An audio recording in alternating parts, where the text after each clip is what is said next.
con 4 minutos y le vamos a dar la cordial bienvenida a Óscar Vela, con quien vamos a hablar sobre la presentación de su libro. Así que bienvenido, Óscar, acá en Radiovisión Manabí, en Estudios Centrales. Carlos Mera, quien te habla, Tania Zambrano. Conocemos de que eres un escritor, de que eres un doctor en jurisprudencia, un abogado, que has escrito 9 novelas y son cada una de ellas más fabulosas que la otra. Entonces, coméntanos un poco sobre este nuevo libro, de qué se trata y más aún, qué te inspiró en redactarlo. Aquella noche en París es un título de tu obra. ¿Qué nos puedes adelantar sobre esta historia y sobre todo qué te inspiró? Bienvenido. Buenos días, muchísimas gracias Tania, Carlos, por la invitación. Bueno, es una novela de ficción histórica, Aquella noche en París. Es una novela que trata varias historias alrededor de la época de la Guerra Fría, especialmente una historia en particular, la de Mónica Earl, la hija de un nazi que vivió durante muchísimos años en Bolivia, que se enlistó con la guerrilla del ELN, con los movimientos guerrilleros de entonces, y combatió contra las dictaduras militares, y fue quien asesinó en 1971 al cónsul de Bolivia en Hamburgo, a Roberto Quintanilla, que fue además un asesinato en venganza del hombre que ordenó que se le cortara las manos al Che Guevara cuando fue ejecutado en la higuera en 1967. Roberto Quintanilla fue quien dio esta orden de que se le cortara las manos, fue quien tomó varias de las fotografías que se conocen del Che Guevara ejecutado, muerto en la selva boliviana. Y bueno, unos años después, esta venganza que se ejecutó contra varias personas en realidad que cometieron el crimen del Che Guevara, la ejecutó Mónica Elt en Hamburgo, en la ciudad de Hamburgo, en Alemania. Alrededor de esta historia y de una serie de historias relacionadas con esta, va la historia de Aquella noche en París. ¿Pero por qué París? Si estamos esa mezcla de tantas cosas, Alemania, Chile, o sea, pero ¿por qué París? ¿Por qué esta ciudad? ¿Cuál es la carga simbólica en la literatura? Es una novela que toca varios puertos y varias ciudades del mundo, entre esas, como te conté, bueno, evidentemente Chile, Bolivia, también un poquito el Ecuador, donde vivió uno de los nazis más reconocidos de aquella época. Y París porque en 1971, Aquella noche en París precisamente es en donde confluyeron buena parte de los personajes de esta obra, especialmente Mónica Earl, después de haber cometido este asesinato que te comento.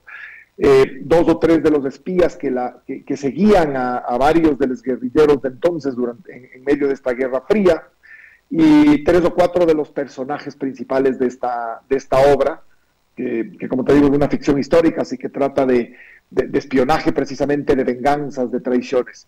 Y bueno, y toca a otras ciudades también, San Francisco en California.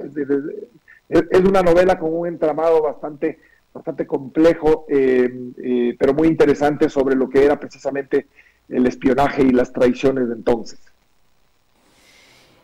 ¿Y hay alguno de estos personajes o en la construcción de estos personajes en los cuales te sientas identificado, Óscar? Bueno, no tanto. Sabes que son personajes realmente siniestros, la gran mayoría de ellos, ¿no? Personajes que cometieron una serie de delitos, de torturas. Hablo, por ejemplo, de un personaje histórico muy conocido que es Klaus Barbie, el carnicero de Lyon, uno de los nazis más conocidos del mundo, que terminó su vida, gran parte de su vida la hizo en Bolivia, justamente al servicio de las dictaduras militares de entonces, como uno de los torturadores principales de esas dictaduras. Es decir, no solo cometió los crímenes en Alemania y en Francia, especialmente durante la Segunda Guerra Mundial, como nazi, como fascista, sino que llegó a América a ser parte de las torturas de entonces, y también de Walter Rauff, otro de los personajes de esta novela. Walter Rauff es un nazi muy reconocido en aquella época, conocido porque fue el autor de la idea de los camiones de la muerte, de los camiones con el monóxido de carbono invertido, con el gas invertido, en donde se asesinó a decenas de miles de judíos en el transporte en Alemania. Walter Rauff, fíjate que terminó, luego de la Segunda Guerra Mundial, vino al Ecuador, vivió durante un tiempo bastante largo, varios años en Guayaquil, encubierto bajo otra identidad, hasta que algún día alguien lo reconoció, pasó unos días en Cuenca, oculto, y luego terminó viviendo en Chile. Y en Chile fue como otro de los activistas importantes en favor de varios gobiernos, pero especialmente del gobierno de Pinochet. Y fue el asesor de torturas de Augusto Pinochet durante muchísimos años, y uno de los hombres que actuó en la famosa Colonia Dignidad. Habrán escuchado ese nombre, Colonia Dignidad, este enclave alemán que se formó en Santiago de Chile, cerca de Santiago de Chile, en donde, bueno, cometió varios crímenes también en contra especialmente de guerrilleros. Alrededor de toda esta historia y de estos grupos de guerrilleros de izquierda y de estos nazis va la historia. Oscar, ¿qué tal? Te saluda Carlos. Fascinado estás? Con todo lo que nos comentas, y lo que más me llama la atención es que para aquella generación que no vivió el proceso de la Guerra Fría más que en los libros, va a resultarle fascinante, pero está el sustento histórico que tú nos comentas y lo que lleva detrás todo este tema de realidad, de lucha, del tema del espionaje, que los niños de los 2000 en adelante crecen queriendo ser espías, pero hay tantas implicaciones, como tú lo dices, la traición, la pasión, el amor. Sí, Carlos, fíjate que esta es una historia que de algún modo recoge todavía las historias románticas de esa época del espionaje, a pesar de lo siniestro, de lo trágico que resultó, ¿no? Porque durante la Guerra Fría, tú conoces, hay centenares de episodios trágicos, de muertes, de crímenes, de asesinatos, entre ellos el reconocido crimen, ejecución del Che Guevara en la selva boliviana, en La Higuera. Pero volvemos al tiempo aquel de James Bond y de los famosos espías de la época, ¿no? Como te digo, una época bastante más romántica que la de hoy. Hoy todavía hay, como ustedes conocen, espionaje. El espionaje es de otra forma, es más tecnológico, más digital hoy día. En aquella época todavía era el espionaje ¿no? El espionaje de esta gente que se dedicaba precisamente a perseguir a sus enemigos, a emboscarlos, que tenía romance, evidentemente mucho romance entre unos y otros. La época del Plan Cóndor, por ejemplo, en América del Sur, que fue parte también de esta Guerra Fría, o del corolario de esta Guerra Fría. Todos estos temas de alguna forma se tocan en esta novela de tinte histórico, ¿no? De ficción histórica, como yo le llamo, porque hay mucho de ficción, pero basado específicamente en algunos hechos históricos, como te comento. Oscar, es increíble, estoy fascinada, ya quiero que sea mañana para conocerte, darte un abrazo, me des la firma en el libro, más adelante vamos a decir dónde vas a estar, pero yo quiero consultarte, ¿cómo es que abogado, doctor en jurisprudencia, lograste incluir esa formación y esa experiencia en el ámbito legal de la literatura? O sea, ¿cuál ha sido ese plus? ¡Qué increíble! Bueno, muchas gracias. Y yo les espero también a ustedes allí para conversar con varios de los amigos y conocer un poco más de aquella noche en París.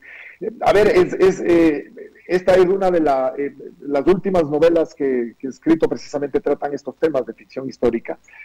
Parten normalmente de historias auténticas, de historias reales, como esta, y rellenadas con ficción pretenden contarte una historia o al menos una época, ¿no? Esta te toca una época muy particular entre 1971 y 1973, cuando suceden todos estos hechos auténticos, y luego en el 2011, cuando se cobra venganza alrededor de todos estos personajes, pero especialmente de uno de ellos, del traidor de la historia, un personaje que se llama Frank Vildósola, que está inspirado en uno de los espías, uno de los espías de la Agencia Internacional, de la CIA, que fue bastante reconocido en su época.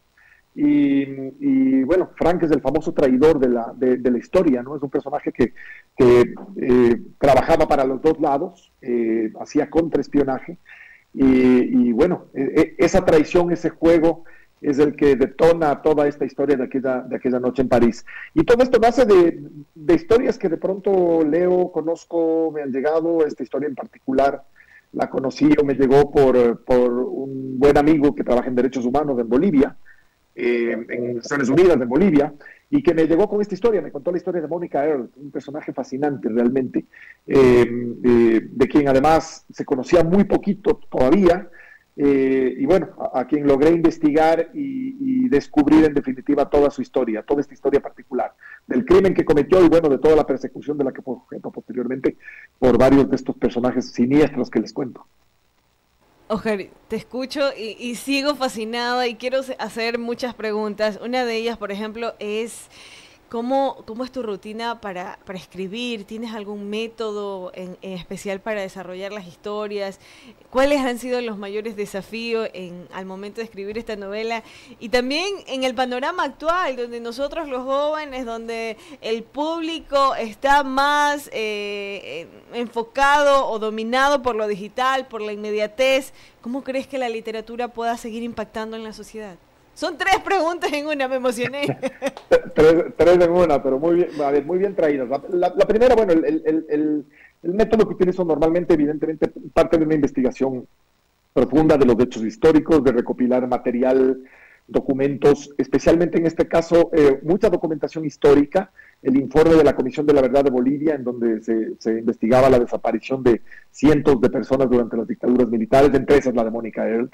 Luego documentos desclasificados, documentos que han sido poco a poco desclasificados por varios gobiernos, especialmente el de Estados Unidos, en donde se encuentran personajes e historias increíbles de estos personajes de esta historia, de Walter Rauch, de Klaus Barbie, de cómo fueron reclutados en aquella época por la CIA y utilizados y traídos a América para su propio beneficio, para tratar de luchar en esta guerra además no localizada en un solo punto del mundo, sino en distintos lugares del mundo, la Guerra Fría, y utilizar toda esa información, tratar de alguna forma de escogerla bien y de sintetizarla para contarte una historia y para llevarte a esa época. Allí conocí, como te digo, historias fascinantes de varios personajes en documentos desclasificados de la CIA y también de otras agencias internacionales, de la famosa KGB, etcétera. Se puede encontrar mucha documentación hoy día en el Internet. Y luego trabajo con esa documentación y esbozo lo que sería una novela, trabajo con líneas de tiempo, esbozo los personajes, tengo más o menos las historias ya en la cabeza y voy organizándolas en los eventuales o posibles capítulos de una historia. Y luego ya simplemente me siento a escribirla durante muchísimo tiempo, evidentemente, en un año y medio, escribir y armar toda esta trama de historias. Es increíble, Oscar. Bueno, quiero aprovechar el espacio para que nos invites. Yo sé dónde vas a estar, pero qué mejor para nuestros oyentes y televidentes que hagas la invitación para que puedan contar de primera fuente, tú cómo te inspiraste en la creación de este libro, de esta novela. Quería hablar de las otras novelas, pero lo voy a dejar para otra entrevista. Hay una que me fascina, que incluso le tienes en tu foto de WhatsApp, en el perfil, pero la vamos a dejar para después porque hay una protagonista y esa es la que vas a promocionar mañana. Sí, mañana espero encontrarme con todos ustedes y charlar, vamos a conversar con buenos amigos en el Mall del Pacífico, en la librería Mr. Books, allí en Manta, a las 18:30. Tenemos una charla con Raiza Mier, de la Sociedad El Quijote, y con mi buen amigo Verdi Loyola, que es un escritor y promotor cultural.